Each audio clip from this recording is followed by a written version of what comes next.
పార్లమెంట్లో కూడా తెలుగులో మాట్లాడాలని ఉంటుంది. కానీ పరిస్థితులు అక్కడ ఎలా ఉన్నాయంటే, మేము అక్కడ ఇద్దరే ఆంధ్ర వాళ్ళు ఉన్నాం. నేను మాట్లాడింది మన ఒక సమస్య గురించి మాట్లాడతాం. ఆ సమస్య రాష్ట్ర సమస్య అయి ఉండొచ్చు, కాకినాడ సమస్య అయి ఉండొచ్చు. ఈ సమస్య అందరికీ అర్థం అవ్వాలనే ఉద్దేశంతో అక్కడ ఆంగ్లంలో మాట్లాడాల్సి వస్తుంది. బట్ నా టెన్యూర్ అయ్యే లోపల ఒక స్పెషల్గా తెలుగు భాష గురించి నేను పార్లమెంట్లో మాట్లాడడం జరుగుతుంది.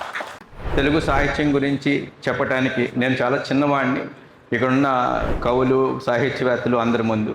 కానీ నాకు తెలిసిన తెలుగు గురించి నేను చెప్తాను. నేను కూడా మా తల్లిగారి వలన తెలుగు మీద చాలా మక్కువ పెంచుకుని తెలుగు సాహిత్యం చదవటం మొదలుపెట్టాము. మన కాకినాడలో చాలామంది చెప్తూ ఉంటారు, తెలుగు భాషకి కానీ తెలుగు సాహిత్యానికి కానీ తెలుగు కవులకు కానీ పుట్టినిల్లు అని చెప్పి.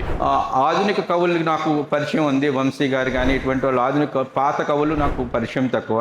కానీ కాకినాడలో ఉన్న రచయితలు, ఈ సాహిత్యం చేసేవాళ్ళు ఒక ప్రత్యేకమైన కార్యక్రమం పెట్టి మా వైపు నుంచి, గవర్నమెంట్ వైపు నుంచి కానీ ఎక్కడి నుంచి అయినా కానీ మీకు ఏ విధమైన ప్రోత్సాహం కావాలి, తెలుగు భాషను చేయడానికి మీరు ఏం చేయాలని చెప్పగలిగితే నేను ముందుండి చేస్తా అని చెప్పి తెలియజేస్తాను. 2 నెలల క్రితం నేను చాగంటి కోటేశ్వరరావుని కలిసినప్పుడు అడిగాను, ఆధ్యాత్మిక విలువలు దీని గురించి ఒక పాఠ్యపుస్తకాల్లో ఒక పాఠ్యాంశం వేస్తున్నారు. దాని మీద నేను మాట్లాడుతుంటే ఆయన అన్నారు, తెలుగులో మనం ఎన్ని చేయగలిగామో అన్ని చేయగలం, నేను అన్నీ కూడా మీకు ఒక పెన్ డ్రైవ్లో చేసి పంపిస్తాను, పాఠ్యపుస్తకాల్లో చేయండి అని చెప్పారు.